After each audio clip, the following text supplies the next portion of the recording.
அன்னை சீதா தேவி சிறிதளவு செந்தூரம் வைத்திருந்தால் ஆயுள் கூடும் என்று சொன்னார்கள். நானும் உங்கள் மீது முழு அன்பு வைத்திருக்கிறேன். அன்னையார் சிறிதளவுதான் செந்தூரம் பூசி இருக்கிறார். அதற்கே உங்கள் ஆயுள் கூடுகிற பொழுது நீங்கள் யுகந்தோறும் வாழ வேண்டாமா?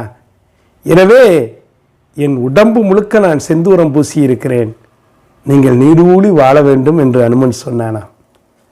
ராமன் பக்தி பெருக்களே, கண்களிலே நீர் வழிய, இப்படி ஒரு பக்தனுக்காக அல்லவா நான் இந்த அவதாரம் எடுத்திருக்கிறேன்.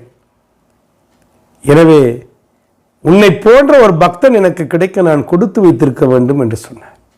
அன்று முதல் அனுமானுக்கு செந்தூரம் அணிவிப்பது, செந்தூரம் அணிந்து வழிபடுவது நம்முடைய ஆரோக்கியம் மட்டுமல்ல, நம் அன்புக்குரியவர்களின் ஆயுளும்